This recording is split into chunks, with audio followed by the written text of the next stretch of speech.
ഉസ്താദുമാരെ, കലുഷ നിലങ്ങളിൽ പോരിനിറങ്ങിയ ധർമ്മസഖാക്കളെ, മറ്റു സ്നേഹം നിറഞ്ഞ മുഹിബ്ബീങ്ങളെ, സലാം അടക്കിക്കോളിൻ. അസ്സലാമു അലൈക്കും.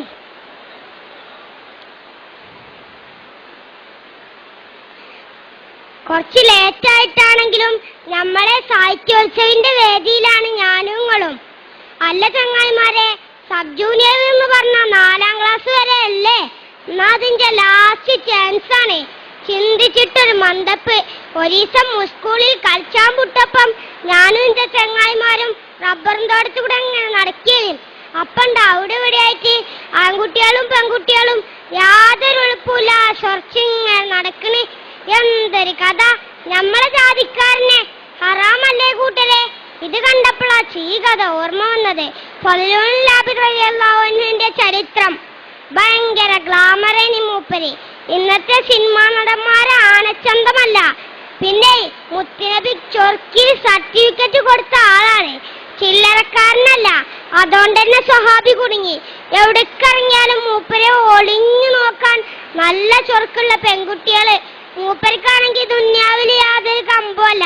മദീനത്ത് വലിയൊരു സമ്പന്നന്റെ മോളുണ്ടേനി, ജാരിയാന്നാ തോന്നുന്ന പേര്. പെരും ചൊർക്കേനി. ലോഡ് കണക്കിന് മഹറേച്ച് കൊറേ സുന്ദരന്മാർ ഓളെ കെട്ടാൻ വന്നിക്കണേ. ഓൾക്കാർക്കും മോളെ കിട്ടിയിട്ടില്ല. കാരണം എന്താ അറിയോ? ഓളെ മാനസകൊട്ടാരത്തിലൊരാളുണ്ട്. അല്ല, ആരാപ്പത്? നമ്മളെ കഥാനായകൻ ഫളിലുല്ലാഹു. ഇതൊക്കെ പ്രേമം മൂത്ത് മൂപ്പരെ വശീകരിക്കാൻ പലവട്ടം ശ്രമിച്ചു. മൂപ്പരിക്കുണ്ടോ പൂതി? സുബൈക്ക് പള്ളിക്കൊക്കെ പോകുമ്പോ പോലും സ്വൈര്യം കൊടുക്കൂല. അങ്ങനെ ഇരിക്കുമ്പോഴാണ് ഹജ്ജ് സീസൺ എത്തുന്നത്. പോകണോലൊക്കെ മദീന SYSന്റെ അന്നത്തെ ചീഫ് അമീർ സൽമാനുൽ ഫാരിസ് റളിയല്ലാഹു അൻഹുവിന്റെ അടുത്ത് രജിസ്റ്റർ ചെയ്തു. കൂട്ടത്തിൽ നമ്മളെ ഫളിലൂനും ഉണ്ടേനി. എന്ത് ചെയ്യാനാ? ഈ വിവരം നമ്മളെ ലൈലപ്പെണ്ണറിഞ്ഞു. ഉടനെ പമ്പർന്നോളും ഒപ്പിച്ചൊരു സീറ്റ്. കുറച്ചു ദിവസങ്ങൾക്ക് ശേഷം യാത്ര ആരംഭിച്ചു. രാത്രിയായപ്പം കുറേ ദൂരത്ത് അമീറിന്റെ നേതൃത്വത്തിൽ സംഘം തമ്പടിച്ചു. അപ്പോഴല്ലേ ശല്യം. ഫളിലുവിന്റെ തമ്പിന്റെ അയലോക്കത്തിന് ഈ പെണ്ണും തമ്പട്ടി. നൗദുബില്ല. രാത്രി എല്ലാരും ഉറങ്ങിയപ്പോഴല്ലേ പുകില് ഈ പെണ്ണ് ഫളിലുവിന്റെ തമ്പിനകത്ത് കയറി പറ്റിയേക്കണ്. എന്നിട്ട് മഹാനെ വിളിച്ചുണർത്തി.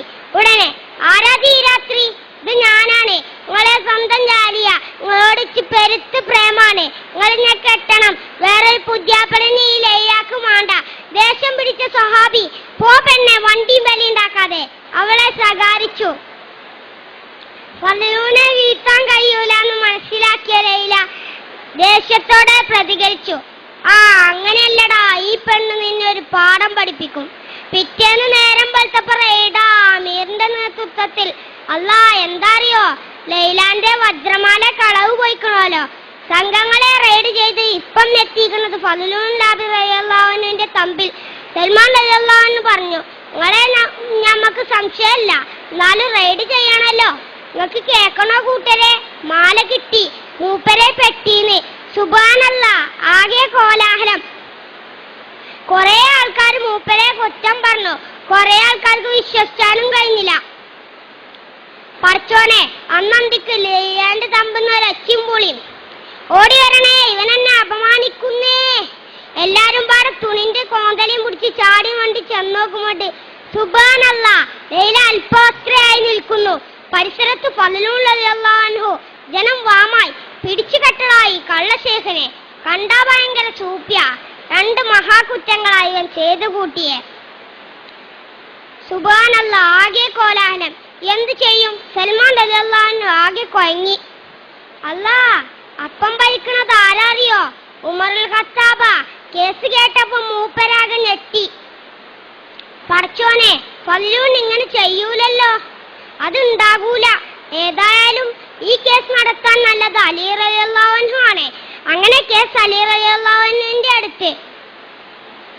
അപ്പൊ തന്നെ ലൈലിയോൾ അടിമി വറക്കാൻ തുടങ്ങിയിരിക്കണേ. അലി റളിയല്ലാഹു അൻഹു ചോദ്യം തുടങ്ങി ലൈലാനോട്. ഇതൊക്കെ ഉണ്ടായോ? അതെ. മാല എവിടെനി? എന്റെ പെട്ടിയില്. അതെന്താ അണിയാഞ്ഞു? ഒന്നുമില്ല. പിറ്റേന്ന് ബലാത്കാരത്തിന് ശ്രമിച്ചയാക്കും മാല എടുക്കാൻ വന്നപ്പോ അതിന് കഴിയൂലേനോ? എന്താ അറിയില്ല. ഫളിലുവിനോട് ഇതൊക്കെ ഉണ്ടായോ? അതെ, ഞാനൊരു തെറ്റും ചെയ്തിട്ടില്ല. പിന്നെ എങ്ങനെയാ നിങ്ങൾ ലൈലയുടെ തമ്പിൽ? അല്ലാഹു ആലം. ചെന്ത് ചെയ്യും റബ്ബ് എങ്ങനെയായാലേ. ഉടനെ അലി റളിയല്ലാഹു അൻഹു ലൈലാന്റെ അടിമനെ വിളിച്ചു. ഇവനാണെങ്കിൽ കിടുകിടാ വിറക്കുണ്ട്. പറയടാ, എന്തുണ്ടായി? പറയാമേ, എന്റെ യജമാനത്തി പറഞ്ഞത് കളവാണ്. ആദ്യത്തെ ദിവസം യജമാനത്തി ആ തമ്പിൽ പോയിരുന്നു. മാല കഴുത്തിൽ തന്നെയായിരുന്നു അണിഞ്ഞിരുന്നത്. രണ്ടാമത്തെ ദിവസം ഫലൂനെ ഒരു പൊടി തന്നു അതുകൊണ്ട് മയക്കിക്കൊണ്ടുവരാൻ യജമാനത്തി എന്നോട് പറഞ്ഞു. ഞാനങ്ങനെ ചെയ്തു. ശേഷം എന്തോ മണപ്പിച്ചു. അപ്പോൾ സഹാബിക്ക് വെളിവ്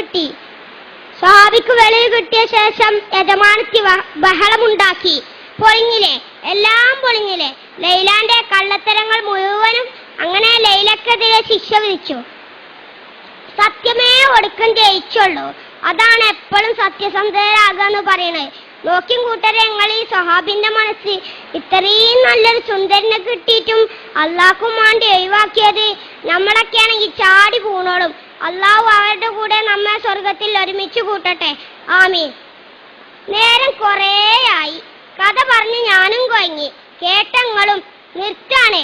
അടുത്തെല്ലാം നിങ്ങൾക്ക് കഥ അറിഞ്ഞുതരാൻ ഈ കുഞ്ഞാനുണ്ടാവൂല. അള്ളാഹു നമ്മെ നന്മയിലാക്കട്ടെ, ആമീൻ. അസ്സലാമു അലൈക്കും.